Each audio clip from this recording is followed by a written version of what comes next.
Hello అండి, welcome back to my channel. ఈరోజు నేను మీకు మిల్లెట్స్తో దోశ ఎలా చేయాలో చూపిస్తాను, వచ్చేయండి. ఇది వచ్చేసి సాములు అనమాట. సో ఇందులో ఇప్పుడు నేను శనగపప్పు వేస్తున్నాను. ఇది వచ్చేసి నేను నా హ్యాండ్తో ఒక 2 టైమ్స్ అయితే వేసాను.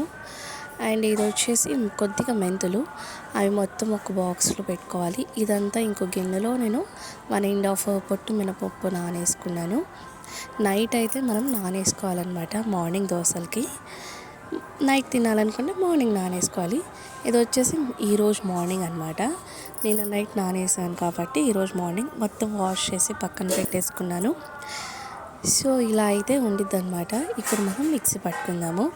మిక్సీ పట్టుకొని ఒక 1.5 అవర్ తర్వాత దోశ వేసుకుంటే అది ఫర్మెంటేషన్ బాగా అయ్యి దోశ అన్నది బాగా వస్తుంది. సో మీకు ఎలా అయితే ఇక్కడ నేను చూపిస్తున్నానో అలా చేసుకోండి. మీకు కనుక డైలీ తినే టిఫిన్ బోర్ కొడితే ఇలా ఎప్పుడైనా మిల్లెట్స్తో చేసుకోవాలి అనుకుంటే ఇలా ఒకసారి ట్రై చేయండి. సో పిండి అయితే చాలా మెత్తగా వచ్చేసింది. ఇందులో కొద్దిగా వాటర్ మీకు కావాలి అంటే మనం యూస్ చేసుకోవచ్చు. సో ఇంకో గిన్నెలో నేను షిఫ్ట్ చేస్తున్నాను. ఇందులో నేను కొద్దిగా సోడా ఉప్పు, కొద్దిగా సాల్ట్ మిక్స్ చేస్తున్నాను. అండ్ అలాగే జీలకర్ర కూడా కంపల్సరీ దోశలో మిక్స్ చేసుకుంటాం మేము. ఇలా మిక్స్ చేసుకొని ఒక 1.5 అవర్ 1 అవర్ పక్కన పెట్టేయండి. ఆ తర్వాత దోశ వేసుకోవటమే. ఎంత బాగా వస్తుందంటే అంత బాగా వస్తుంది. చాలామంది మిల్లెట్స్ తినాలి అనుకుంటారు, బట్ రైస్ విధంగా తినలేకపోతారు.